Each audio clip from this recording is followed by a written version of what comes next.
Hello दोस्तों, स्वागत है आपका आपके YouTube channel railway trackman job में।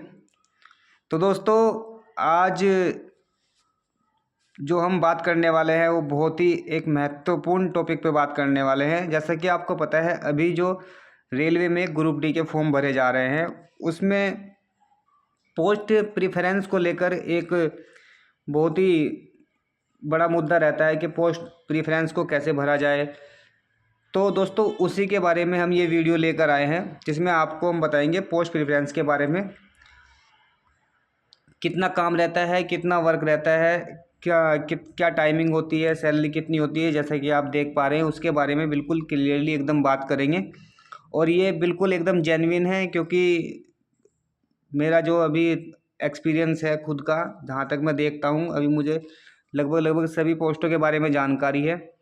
तो इसमें आगे के भविष्य को देखते हुए और वर्कलोड को देखते हुए, ताकि आपको पढ़ाई करने का टाइम मिल जाए, आप ग्रुप डी में ना रहें, तो उन चीज़ों को देखते हुए आपको पोस्ट प्रेफरेंस कैसे भरनी है, ये बहुत ही इम्पोर्टेंट और बहुत ही ज़्यादा महत्वपूर्ण वीडियो है दोस्तों। ठीक है, तो आशा करता हूँ आपको वीडियो पसंद आएगी, और वीडियो अगर पसंद आए तो वीडियो को लाइक ज़रूर करना दोस्तों। और जो और जानकारी है रेलवे से, ग्रुप डी से रिलेटेड या किसी भी पोस्ट से रिलेटेड, तो उसके बारे में हम आपको जानकारी देने की कोशिश करते हैं। तो अगर आपको जानकारी अच्छी लगे तो चैनल को सब्सक्राइब जरूर कर लेना।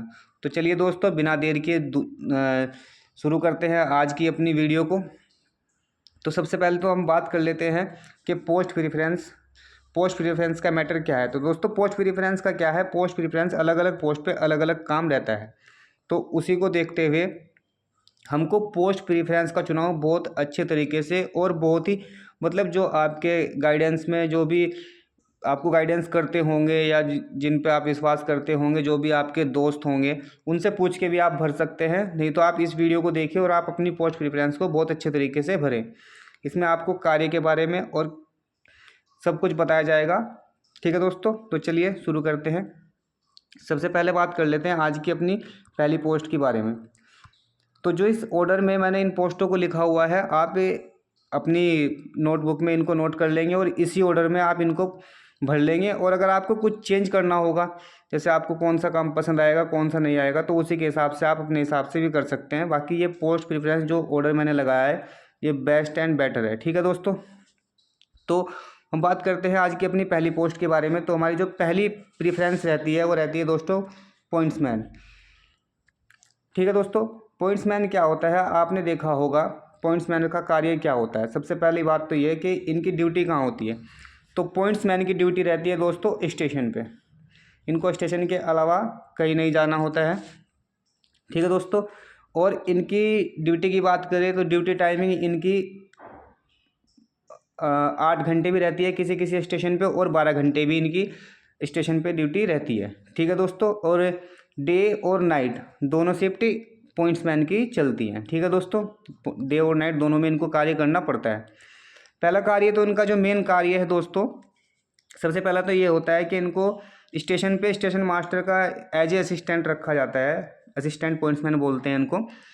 तो स्टेशन पे क्या होता है, जब किसी स्टेशन पे कोई गाड़ी बिना रुके जाती है, उसको थ्रू बोलते हैं, बिना रुके गाड़ी कोई जाती है, तो एक तरफ से जो आपका स्टेशन मास्टर होता है या स्टेशन अधीक्षक होता है, एक तरफ से वो झंडी दिखाते हैं और गाड़ी को पूरी पूरी गाड़ी को देखते हैं, गाड़ी में कोई फाल्ट तो नहीं है। और एक दूसरी साइड जाके स्टेशन की दूसरी तरफ से पॉइंट्समैन उस गाड़ी को देखता है कि उस गाड़ी में कोई फाल्ट तो नहीं है। जब गाड़ी रन कर रही होती है, दौड़ रही होती है, तभी वो दोनों इस चीज़ को ऑब्जर्व करते हैं। अगर उस गाड़ी में कोई भी फॉल्ट होगा, स्टेशन मास्टर को पता चलेगा तो कोई दिक्कत नहीं है। ऐसे ही पॉइंट्समैन को अगर पता चलता है तो वो क्या करेंगे, कितने कौन से डब्बे में उन्हें फॉल्ट नज़र आया, वो उसकी जानकारी तुरंत अपने स्टेशन मास्टर को दे देंगे। ठीक है दोस्तों, पहला कार्य तो रहता है इनका ये। दूसरा कार्य इनका रहता है, जैसे कहीं पे क्या होता है उसको बोलते हैं संटिंग। आपने एक वीडियो भी देखी होगी संटिंग की। तो संटिंग हर जगह नहीं होती, किसी किसी स्टेशन पे होती है, जंक्शन पे, ज़्यादातर जंक्शन पे होती है, जहाँ से गाड़ियों का रूट चेंज होता है। एक गाड़ी एक रूट से दूसरे रूट पे भेजनी होती है। जैसे गाड़ी का आपका जो पावर होता है, इंजन जिसको बोलते हैं, लोको जिसको बोलते हैं, तो उसको चेंज करना होता है, या कहीं से कोई अदर आपका जो वैगन होता है, अदर जो डब्बा होता है, कोच जो होता है, उसको जोड़ना होता है, तो उसको बोलते हैं शंटिंग। वो थोड़ा सा टफ कार्य होता है, बाकी इसमें इसका इतना लोड नहीं है वर्क का और कुछ। ठीक है दोस्तों, और बात करते हैं इसमें क्या होता है। ये इसमें आपके ज़्यादा चांसेस रहते हैं स्टेशन मास्टर बनने के। ठीक है दोस्तों, इनके लिए एलडीसी ओपन रहता है, तो एलडीसी का एग्ज़ाम दे के और प्रमोशन से भी जल्दी से जल्दी ये स्टेशन मास्टर बन जाते हैं। और इनके लिए एलडीसी ओपन रहता है, तो एलडीसी से पॉइंट्समैन जल्दी बन, वो स्टेशन मास्टर जल्दी बन जाते हैं। ठीक है दोस्तों, तो ये थी आज की हमारी पहली पोस्ट। उसके बाद हमारी जो दूसरी पोस्ट है दोस्तों, वो है आपकी असिस्टेंट TL&AC। ठीक है दोस्तों, और इसके सामने जो लिखा है ये वर्कशॉप, ये आप देख रहे हैं वर्कशॉप, और एक लिखा है TL&AC इलेक्ट्रिकल। ठीक है दोस्तों, तो इसमें क्या है, यहाँ पे तो आपको पता ही है वर्कशॉप में आपको काम होगा। वर्कशॉप की ड्यूटी तो वैसे भी अच्छी मानी जाती है। तो ट्रेन लाइटिंग और एसी आप समझ ही पा रहे होंगे, एयर कंडीशनर जो होता है, और ट्रेन लाइटिंग जो होती है। क्या काम रहता है दोस्तों TL&AC का। ट्रेन में जैसे एक बोलते हैं, उसको बोलते हैं जब गाड़ी शुरू होने से पहले उसको उसकी पूरी की पूरी लाइट वगैरह, फैन वगैरह, उसके स्विच बोर्ड वगैरह जिसमें आप चार्जिंग लगाते हैं, उसका सब कुछ चेक किया जाता है। एक गाड़ी जैसे ही स्टार्ट होगी, मान लीजिए एक गाड़ी दिल्ली से स्टार्ट हुई और उसको बम्बई तक जाना है, तो वह गाड़ी स्टार्ट जब होगी दिल्ली से, तो उसके पूरा का पूरा जो इलेक्ट्रिक का कार्य है वो पूरा का पूरा चेक किया जाएगा। कोई फैन चल रहा है, AC चल रहा है या नहीं चल रहा है, लाइट प्रॉपर जल रही है नहीं जल रही है, उसके जो सॉकेट हैं, चार्जिंग सॉकेट हैं जो, वो प्रॉपर है या नहीं है, कोई टूटा हुआ तो नहीं है, वो सब कार्य रहता है दोस्तों असिस्टेंट TL&AC का, वर्कशॉप में भी और इलेक्ट्रिकल में भी। ठीक है दोस्तों, कार्य ये बहुत अच्छा है, इतना कुछ जल्दी ख़राब नहीं होता रेलवे में। तो इनकी 4 से 5 घंटे मिलते हैं, 4 से 5 घंटे इनको इस कार्य करने के लिए मिलते हैं। और गाड़ी इनको मिल भी जाती है और नहीं भी मिलती। जैसे मेरी एक दोस्त से बात हुई थी, वो TL&AC में ही थे, उनसे बात हुई थी, तो गाड़ी आती है तो कार्य रहता है, जो लाइन वाली गाड़ी होगी, लाइन वाली गाड़ी पे जो है वो कार्य रहता है। तो गाड़ी आती है तो कार्य रहते हैं, नहीं तो 4-5 घंटे में अपना ड्यूटी करके बैठ के चले जाते हैं। ठीक है दोस्तों, तो आप पहले नंबर पे रख सकते हैं पॉइंट्समैन, दूसरे पे असिस्टेंट TL&AC वर्कशॉप, और तीसरे पे असिस्टेंट TL&AC इलेक्ट्रिकल। ठीक है दोस्तों, इसमें भी अगर आपको लाइन का कार्य मिल गया, जहाँ से गाड़ी बन के चलती है, जैसे गाड़ी चलने से पहले जब उसकी चेकिंग होती है, अगर वो मिल जाए तो और बेटर है। ठीक है दोस्तों, नेक्स्ट जो हमारी पोस्ट है, आप 4th नंबर पे अपनी पोस्ट को रख सकते हैं असिस्टेंट वर्कशॉप। तो वर्कशॉप आप किसी भी वर्कशॉप में आपको भेजा जा सकता है, जैसे भी लोको साइड का वर्कशॉप होगा, किसी भी चीज़ का वर्कशॉप होगा, जहाँ पे कुछ भी बनता होगा, उसी भी वर्कशॉप में आपको भेजा जा सकता है और वर्कशॉप का कार्य आपको करना रहेगा। ठीक है दोस्तों, वर्कशॉप में ज़्यादातर क्या होता है, इतना हार्ड वर्क नहीं होता। ड्यूटी टाइमिंग इनकी भी वर्कशॉप वालों की ज़्यादातर 3 शिफ्ट में चलती है, 8-8 घंटे की ड्यूटी टाइमिंग रहती है, और इनकी भी 8-8 घंटे की ड्यूटी टाइमिंग रहती है। वैसे अगर एक बात नॉर्मली देखा जाए, अगर अचानक कुछ भी गड़बड़ होता है रेलवे में, और जो ये ग्रुप D का स्टाफ है, तो उसमें क्या है, इनकी ड्यूटी 24 घंटे ही रहती है रेलवे में सभी की। वैसे तो सिर्फ कमर्शियल डिपार्टमेंट को छोड़ के सबकी ड्यूटी 24 घंटे रहती है। ठीक है दोस्तों, आपको नाइट में कभी बुला सकते हैं। जैसे हमारा है, हम ट्रैकमैन है, तो हमको क्या करते हैं, जब भी कुछ भी फॉल्ट हो गया, आपका ट्रैक में फॉल्ट हो गया है, लाइन पे कोई प्रॉब्लम हो गई है, कोई पेड़ गिर गया है, तो हमको अगर रात को 2 बजे भी फ़ोन करेंगे तो हमको जाना होगा। ठीक है दोस्तों, तो ड्यूटी टाइमिंग तो आप 24 घंटे मान के चलिए। वैसे 24 घंटे में आपको कभी बुला सकते हैं इमरजेंसी वर्क में, अन्यथा नॉर्मली 8 घंटे की ड्यूटी रहती है। ठीक है दोस्तों, पॉइंट्समैन में आपको बता दिया, कहीं किसी जगह आपकी 8 घंटे की और किसी जगह आपकी 12 घंटे की ड्यूटी रहती है। ठीक है दोस्तों, चलते हैं नेक्स्ट पॉइंट पे। नेक्स्ट पॉइंट हमारी दोस्तों क्या है, नेक्स्ट पोस्ट हमारी है असिस्टेंट ऑपरेशन। ठीक है, ये भी एक तरीके से वर्कशॉप की तरीके से जॉब होती है। तो आप असिस्टेंट रहते हैं, उसमें जो भी कार्य होगा वहाँ पे आपको उनके साथ रहना होगा और आप एज ए असिस्टेंट कार्य करेंगे। ठीक है दोस्तों, इसमें भी कोई इतना ज़्यादा बड़ा रिस्क नहीं है। अभी तक लिस्ट वाली पोस्ट तो कोई आई नहीं है, बाकी सभी पोस्टें अच्छी हैं। जो अभी तक जिस तरीके से मैंने आपको ऑर्डर इनका बताया है, प्रीफरेंस अगर आप इस तरीके से भरते हैं तो आप हो सकता है एक अच्छी जॉब पा जाए। ठीक है दोस्तों। नेक्स्ट दोस्तों चलते हैं अपना असिस्टेंट लोकोसैड इलेक्ट्रिकल। अब इसका क्या करते हैं, जैसे लोकोसैड होगा आपका, अगर जो भी आपका पावर होता है मतलब इंजन जो होता है उसको बोलते हैं लोको। और जहाँ पे लोको क्या होते हैं, इनको स्टार्ट करने से पहले इनको देखा जाता है, चेक किया जाता है, तो वहाँ पे लोकोसैड बोला जाता है उसको। ठीक है, ये होता है, एक इलेक्ट्रिकल होता है और एक डीजल होता है। ठीक है दोस्तों। अब मैंने ये 6 नंबर पे इलेक्ट्रिकल इसलिए रखा है असिस्टेंट लोकोसैड, वैसे डीजल भी है असिस्टेंट लोकोसैड डीजल और इलेक्ट्रिकल। तो इलेक्ट्रिकल इसलिए रखा है क्योंकि इसमें इलेक्ट्रिकल वाला जो पावर होगा उसमें आपको ड्यूटी टाइमिंग तो वही रहेगी। तो इसमें आप क्या है, एक मतलब आपके जो कपड़े वपड़े हैं, हाथ वाथ जो है काले वाले नहीं होते हैं। मतलब आपको जैसे डीजल में ग्रीस वगैरह और तेल वगैरह से आपको कार्य करना पड़ता है, तो इलेक्ट्रिकल में आपको ऐसा कुछ नहीं है। उसमें आपको ये इस प्रॉब्लम को फेस नहीं करना पड़ेगा। ठीक है दोस्तों। चलते हैं नेक्स्ट पोस्ट पे। नेक्स्ट पोस्ट हमारी दोस्तों आती है, वैसे ज़्यादातर जो लोग होते हैं असिस्टेंट SNT, ये 12th बेस पे भी ये पोस्ट आती है PCM वालों से, वो ही इनको चूज़ कर सकते हैं ज़्यादातर, पर ITI वाला भी इनको भर सकता है। प्रीफ्रेंस इसमें PCM वालों को दी जाती है। अब क्या है, बहुत सारे बंदे बताते हैं कि असिस्टेंट SNT की जॉब बढ़िया है। दोस्तों बिल्कुल मैं मानता हूँ कि असिस्टेंट SNT की जॉब बढ़िया है। SNT का मतलब है सिग्नल एंड टेलीकॉम। ठीक है दोस्तों। तो इसमें क्या है, देखिए इनका जो ड्यूटी टाइमिंग रहती है वो भी इनकी 24 आवर रहती है। नॉर्मली वैसे तो 8 आवर है ही है, तो वैसे 24 और 8 आवर का तो आपको समझ गए ड्यूटी होती है। और 24 मतलब अगर आपको 24 घंटे के अंदर कहीं भी कोई भी खराबी होती है तो आपको तुरंत बुलाया जाएगा और आपको तुरंत जाना पड़ेगा। ठीक है दोस्तों।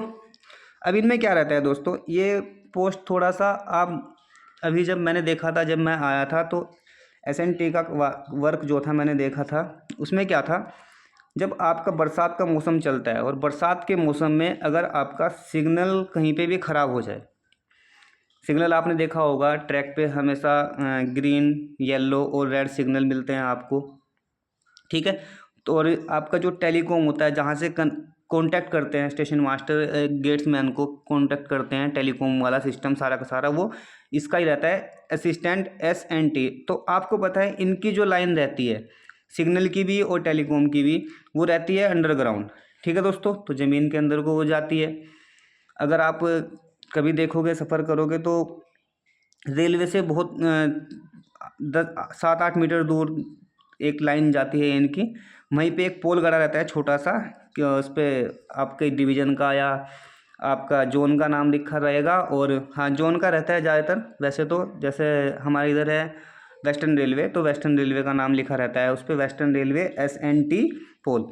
तो उसके नीचे से उसकी लाइन जा रही होती है। तो अगर बरसात हो जाए और वहाँ से आपकी लाइन ख़राब हो जाए तो बरसात में आपको कीचड़ में भी कार्य करना पड़ता है। बस इसी वजह से ये पोस्ट थोड़ा सा मैंने 7वें नंबर पे रखी है, अगर आपको अच्छी लगे।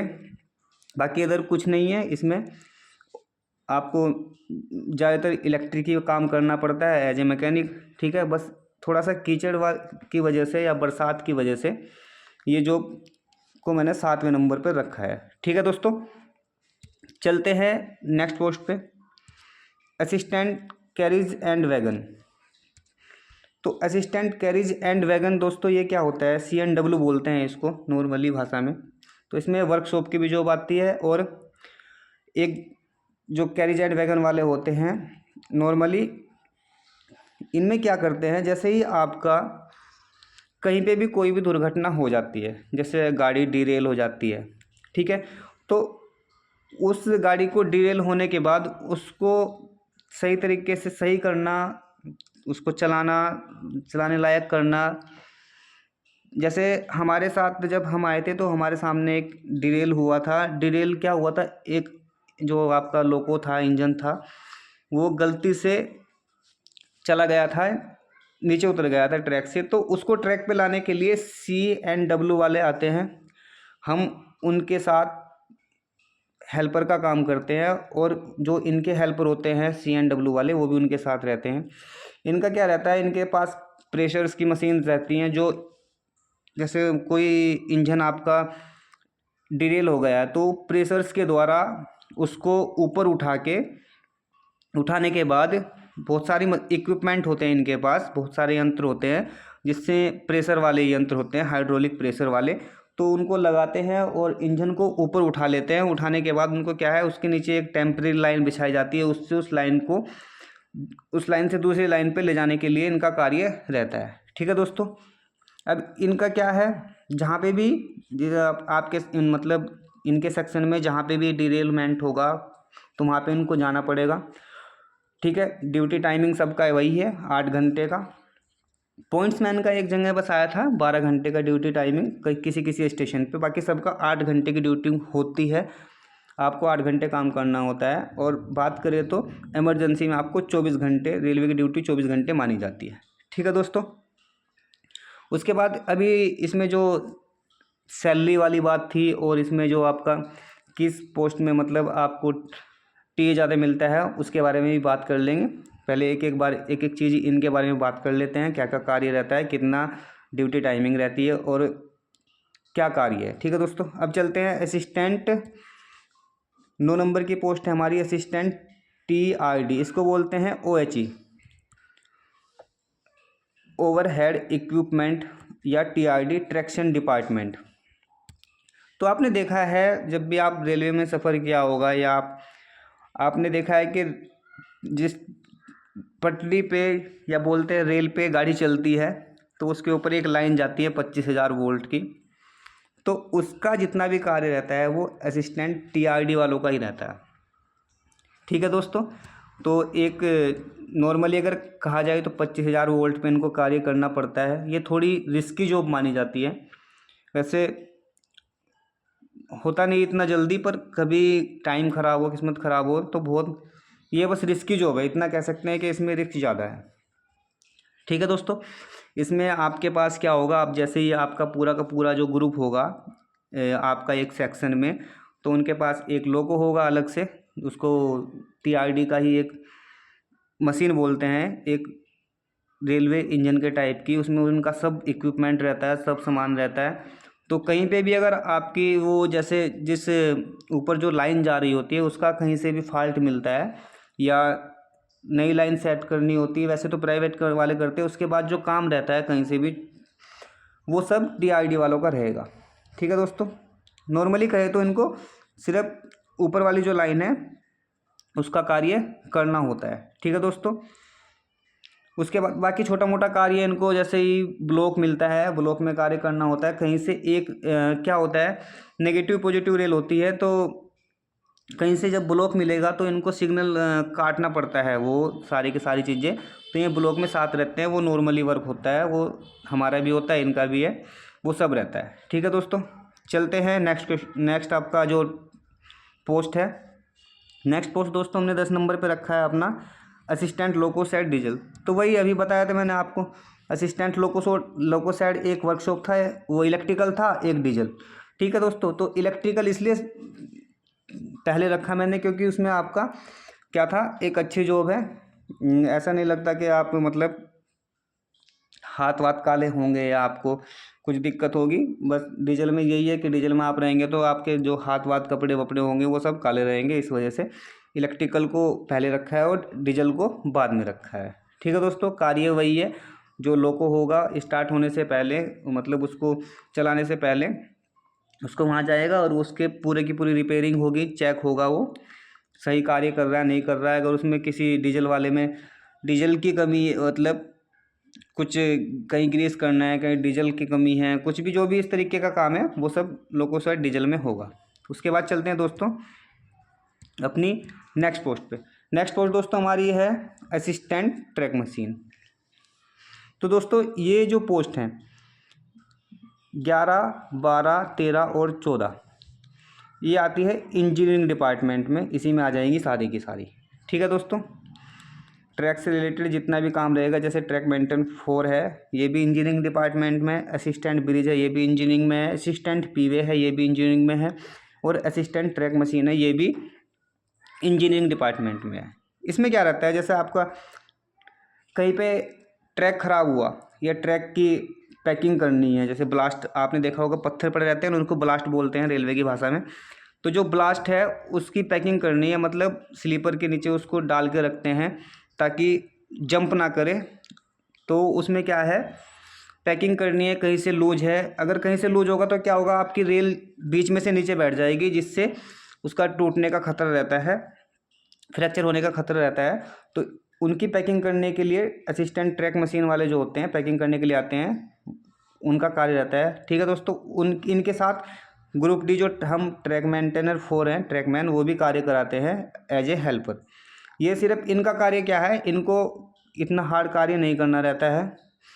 इनको जैसे कोई मशीन चल रही है तो उस मशीन को चलाने के लिए जो इनका जेई होता है, असिस्टेंट ट्रैक मशीन वाला जेई जो होगा, वो देखेगा कि वो जो इसके बैठा रहेगा गाड़ी में और ऑपरेट करेगा उसको, कि कौन सा स्लीपर कितना उठाना है, लाइन गेज कितना है, सब कुछ वो देखता है जेई। और जो जेई को गाड़ी से नीचे रह के, यानी मशीन से नीचे रह के बताते हैं कि आप जो उठाने वाले यंत्र हैं, जैसे अभी मैंने एक वीडियो डाली नहीं, शायद अभी नहीं डाली है वो, तो उसमें क्या है कि जैसे ट्रैक उठाने वाले जो चीज़ होती है, जो ट्रैक उठाने वाला जो यंत्र है वो उसी में लगा रहता है, वो सही जगह लगा है या नहीं लगा है, तो नीचे जो ट्रैक मशीन वाले असिस्टेंट होते हैं ग्रुप डी वाले, तो वो बस जेई को बताते रहते हैं, एक अपना कुछ इशारा होता है उनका, वो खुद सेट करके रखते हैं कि हाँ अगर ये ऐसे उंगली दिखाओगे तो ये होगा, ऐसे उंगली दिखाओगे तो ये होगा।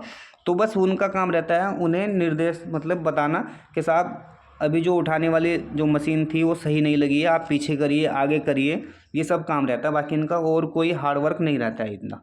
ठीक है दोस्तों, नेक्स्ट दोस्तों हमारा क्या है, असिस्टेंट पीवे इंजीनियरिंग।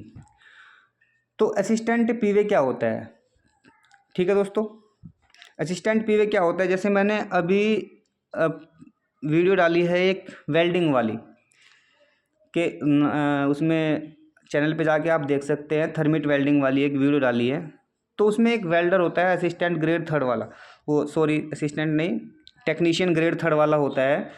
तो उसके साथ एक हेल्पर दिया जाता है, उसके साथ एक जो हेल्पर दिया जाता है जो उसके साथ कार्य करता है। आप वेल्डिंग वाली वीडियो में जाके उसका कार्य भी देख सकते हैं, चैनल पे पड़ी हुई है वो वीडियो। तो उसका कार्य रहता है उस टेक्नीशियन ग्रेड 3 होता है, उसकी हेल्प करना, उसके जो इक्विपमेंट है उनको उठा के देना, उसके साथ मिलकर काम करना, ये असिस्टेंट पीवे की जॉब होती है। ठीक है दोस्तों, जैसे एक तरीके से जैसे अगर वेल्डिंग करना है, उसमें वीडियो में आप देख लेना, वेल्डिंग करेंगे तो उसके साथ बहुत सारे इक्विपमेंट होते हैं, वेल्डिंग का सामान भी बहुत होता है। तो उस सब को तैयार करना, वेल्डिंग कहाँ होना है, किस तरीके से फ्रेम बनना है, उस सब में उसकी हेल्प करता है, जो करता है वो असिस्टेंट पीवे करता है। किसकी हेल्प करता है, टेक्नीशियन ग्रेड 3 की। ठीक है दोस्तों, अब बात करते हैं अपनी जो नेक्स्ट पोस्ट है दोस्तों असिस्टेंट ब्रिज। तो असिस्टेंट ब्रिज की बात करें दोस्तों, अब ट्रैकमैन और असिस्टेंट ब्रिज, इनमें कोई अंतर नहीं है। ट्रैकमैन का कार्य आप पूरा का पूरा इस चैनल पे देख सकते हैं, क्या क्या कार्य रहता है। इसमें इस वीडियो में इतना बताने की ज़रूरत नहीं है, वो सब आप देख लेना वीडियो पे, अलग अलग वीडियो में सब कार्य बताया गया है। और अभी बहुत से कार्य हैं जो ब्लॉक में चलते हैं, वो नहीं डाल सकते इमरजेंसी में। ठीक है दोस्तों, तो ट्रैकमैन और असिस्टेंट ब्रिज में इतना कोई अंतर नहीं है, बस इतना होता है जो ट्रैकमैन होता है वो स्टेशन पे रहता है और जो असिस्टेंट होता है वो ब्रिज पे रहता है। कुछ ट्रैकमैन होते हैं जिनकी ड्यूटी क्या कर दी जाती है, ब्रिज पे लगा दी जाती है, और वो ब्रिज का कार्य देखते हैं, ब्रिज पे सब कुछ सही है, ब्लास्ट तो नहीं होता, ब्लास्ट भी होता है जहाँ पे कुछ ब्रिज है, और कुछ ब्रिज जो लोहे वाले हैं उन पे भी इन सब मतलब बोल्ट वोल्ट चेक करना, ब्रिज को देखना, लाइन को देखना, वहाँ पे गार्ड रेल होती है, ब्रिज पे लगी रहती है, गार्ड रेल लगी रहती है, उसको देखना, स्क्रू सही है नहीं है। तो वो सब काम होता है दोस्तों असिस्टेंट ब्रिज का और ट्रैक मेंटेनर का। बस इनको क्या है, इनको ज़्यादा वहीं पे रहना होता है, ज़्यादा कुछ ड्यूटी इनकी वहीं रहेगी।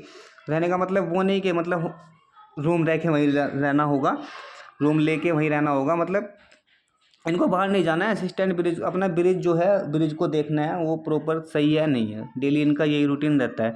इमरजेंसी कभी हुआ तो इनको ट्रैक मेंटेन वाला काम पूरा करना पड़ता है। ठीक है दोस्तों, हमारे एक कार्य होता है डिवीडिंग का, जिसको घास कबाड़ना बोलते हैं, वो इनको नहीं करना पड़ता। ये अगर ब्रिज के आसपास का थोड़ा सा एरिया रहता है इनके पास, जो भी होगा वहाँ पे इनको करना पड़ता है सब कुछ। तो दोस्तों ये था हमारा जो पोस्ट होती है ग्रुप डी में, उनका प्रीफ्रेंस आप इस तरीके से भर सकते हैं। और ये बहुत ही मतलब सब कुछ देखते हुए, सब कुछ काम देखते हुए मैंने ये वीडियो बनाई है, और ये जो ऑर्डर है ये दिया है आपको, प्रीफ्रेंस दिया है, तो आप सारे काम के बारे में पता कर चुके हैं। अब बात कर लेते हैं दोस्तों, इसमें एक दो पोस्ट ऐसी हैं जिसमें आपको, जैसे अभी बात करते हैं ट्रैक मशीन की। तो ट्रैक मशीन का क्या है, ट्रैक मशीन की ड्यूटी जैसे होती है 30 दिन की ड्यूटी होगी या 31 दिन की ड्यूटी होगी आपकी, ठीक है। तो इनका क्या है, इनकी कंटिन्यू ड्यूटी होती है। कंटिन्यू ड्यूटी का मतलब क्या है, इनको एक महीने में 21 दिन अपने हेडक्वार्टर से बाहर रहना होता है। 21 दिन इनको ड्यूटी करनी होती है हेडक्वार्टर से बाहर रह के। इनका जो खाना पीना रहना सहना, वो इसको बोलते हैं मशीन, जिसमें रहते हैं, ट्रैक पे चलती है और मशीन है इसलिए ट्रैक मशीन है। तो वो सब कुछ इनका 21 दिन तक उसी में चलता है। और सबसे बड़ी बात है, इनकी 9 दिन इनकी कंटिन्यू छुट्टी रहती है। इनको 9 दिन कंटिन्यू रेस्ट मिलता है, बीच में इनका कोई रेस्ट नहीं है। जैसे हमारी बात करें, हमारा रेस्ट रहता है एक वीकली रेस्ट रहता है, जैसे एक हफ्ते में एक छुट्टी मिलती है तो हमारा रहता है, वो इनको नहीं है। इनको कंटिन्यू दिया जाता है 21 दिन ड्यूटी करने के बाद।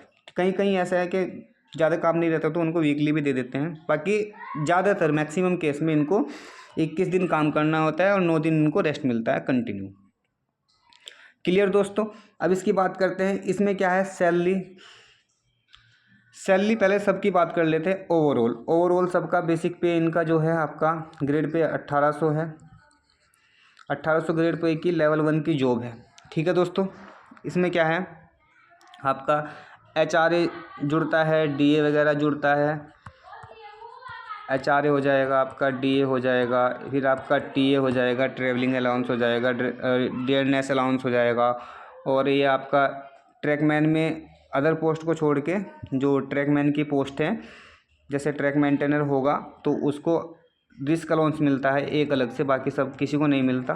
ट्रैक पे जो कार्य करते हैं ट्रैक मेंटेनर, उनको मिलता है रिस्क अलाउंस। तो इसको हटा देते हैं अभी।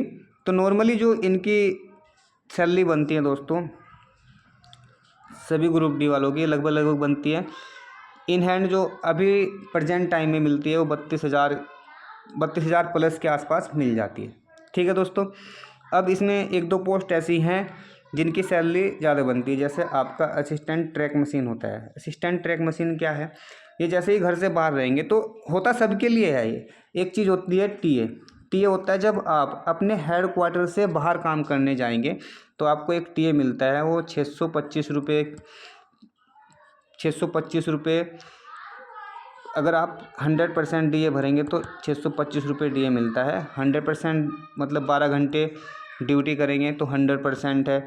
आप 6 घंटे ड्यूटी करेंगे, 6 घंटे पूरे हो जाएंगे आपके तो 70% है। और 6 घंटे से नीचे आपका 30% है। ठीक है, 625 का अगर आप 12 घंटे कंप्लीट हो जाते हैं आपको आपके हेड क्वार्टर से बाहर, तो आप 100% टीए भर सकते हैं। और अगर 6 से 12 के बीच में आप रहते हैं तो आप 70% भरते हैं। और आप 6 से नीचे रहते हैं, 1 to 6 रहते हैं, इनके बीच में रहते हैं, तो आप 30% टीए भर सकते हैं। तो टीए मिलता है। तो ये इनका क्या है, इनका लगभग 21-22 दिन का टीए इनका बनना ही बनना है, वो टीए इनको भरना ही भरना है। तो 21-22 दिन का 625 के हिसाब से इनकी सैलरी उस 32,000 से अलग बनती है। ठीक है दोस्तों। ट्रैक मशीन वालों की ये बननी ही बननी है, इनकी 15-16 हज़ार रुपया एक्स्ट्रा बनता ही बनता है ट्रैक मशीन वालों का। ठीक है, क्योंकि इनको 21-22 दिन कंटिन्यू अपने हेड क्वार्टर से बाहर रहना पड़ता है और उसमें आपका 100% टीए जुड़ता है, क्योंकि 12 घंटे क्या वो तो वहीं पे ड्यूटी कर रहे हैं जहाँ भी बाहर रहेंगे, 12 घंटे से ज़्यादा ही रहता है इनका। तो इनकी 15-16 हज़ार रुपये हर महीने एक्स्ट्रा बनते हैं। ठीक है दोस्तों, टीए हमारा भी मतलब सबका ही बनता है वैसे तो, जो भी कोई बाहर जाएगा उसका भी टीए बनेगा, वर्कशॉप वालों को छोड़ के। कभी अगर जाना पड़ गया तो उसका भी टीए बनेगा। 100% बनेगा तो 100% भर लेगा, 70 बनेगा 70 और 30 बनेगा तो 30। ठीक है दोस्तों, एक तो हो गया आपका असिस्टेंट ट्रैक मशीन। उसके बाद एक और पोस्ट थी दोस्तों आपकी असिस्टेंट CNW। तो दोस्तों ये भी इनका क्या है, मान लो जैसे ही बाहर जाएंगे, इनका ज़्यादातर कहीं पे भी कोई बाहर दिक्कत होगी, कोई प्रॉब्लम होगी वर्कशॉप में, तो वर्कशॉप में ही रह के काम करना है। तो ये भी सब क्या होता है, इनको सबको जाना पड़ता है बाहर। जैसे हमारे यहाँ जो इंजन डिरेल हुआ था उसको निकालने में लगभग 2 से 3 दिन लग गए थे। तो 2 से 3 दिन इनको वहीं पे रहना पड़ा था, अपना वहीं पे खाना पीना, रहना, नहाना, धोना, सोना सब इनको वहीं पे करना पड़ा था। इनके लिए एक कोच होता है स्पेशल अलग से, मतलब एक कोच दिया जाता है इंजन के साथ, उसमें इनका रहना, एक कोच रहने सहने के लिए, खाना बनाने के लिए, एक कोच इनका जो सामान होता है उसके लिए दिया जाता है। ठीक है, तो इनको अगर कहीं पे जाएंगे 2-3 दिन लगेंगे तो 2-3 दिन इनको वहीं पे रहना होगा, अगर 4 दिन लगेंगे तो 4 दिन इनको वहीं रहना होगा। ठीक है दोस्तों, जब तक आप जो डिरेलमेंट हुआ है उसको ठीक नहीं कर पाते तब तक आप वहीं रहेंगे, वहीं पे खाना बनाएंगे, वहीं पे सोएंगे, सब कुछ वहीं करना पड़ता है। ठीक है, तो इसमें भी टीए ठीक ठाक बन जाता है। बाकी टीए सबका बनता है। असिस्टेंट SNT वाला अपने सेक्शन में, जैसे अभी हमारे सेक्शन की बात करें, सेक्शन हमारा सेक्शन ही लगभग 75 to 80 किलोमीटर का है, जिसमें 10 से 12 स्टेशन हैं। तो 10-12 स्टेशन के बीच अगर हम अपने स्टेशन से 8 किलोमीटर दूर किधर भी जाएंगे तो हमारा टीए बनना ही बनना है 8 किलोमीटर के बाद। ठीक है दोस्तों, तो ये आपकी सैलरी की बात होगी। सैलरी इसमें आपको बता दिया कितनी बनती है, पोस्ट के कार्य के बारे में बता दिया कितना बनता है, टीए के बारे में बता दिया। तो ये पोस्ट प्रेफरेंस सबसे अच्छा है। ज़्यादातर तो देखिए दोस्तों बता दूं आपको, 5-6 पोस्ट जो हैं इस स्टार्टिंग में बढ़िया जो अच्छी रखी है मैंने, 1 2 3 4 5, तो ये 5-6 पोस्ट हैं जो मैंने पहले ही स्टार्टिंग में अच्छी रख दी है। अगर आपके अच्छे नंबर आते हैं तो आपको पॉसिबिलिटी है ज़्यादातर कि आपको इनमें से ही कोई सी पोस्ट मिल जाए, और ये तीनों पोस्ट बहुत बेस्ट है अपने आप में। ठीक है दोस्तों, और अगर आपके नहीं आएंगे फिर तो आपको वो नंबर के हिसाब से और पोस्ट प्रेफरेंस के हिसाब से आपको पता ही है सेलेक्ट कर लेंगे। ठीक है, तो इसलिए जो ये आपकी 4 पोस्ट हैं लास्ट वाली इंजीनियरिंग डिपार्टमेंट वाली, ये दोस्तों मैंने लास्ट में रखी हैं, तो इनको आप लास्ट में ही रखना। ठीक है दोस्तों, तो ये थी आज की हमारी वीडियो, और अगर आपका कोई भी क्वेश्चन होगा इससे रिलेटेड तो आप कमेंट करके पूछ सकते हैं। तो आप अगर कुछ बात ऐसी होगी जो मेरे से नहीं बता पाया हूँ, इसमें छूट गई हो, तो आप वो कमेंट करके पूछ सकते हैं। ठीक है दोस्तों, तो आशा करता हूँ आपको वीडियो पसंद आई होगी। तो वीडियो को लाइक ज़रूर करना, और मतलब जानकारी के लिए हमारे चैनल को सब्सक्राइब जरूर कर लेना। हम आपको समय समय पर सभी जानकारी देते रहेंगे। तो दोस्तों चलते हैं, अब मिलते हैं फिर किसी और दिन किसी वीडियो में। आज के लिए इतना ही, तब तक आप अपनी तैयारी करते रहिए, खुश रहिए और अपना ध्यान रखिए दोस्तों। जय हिंद।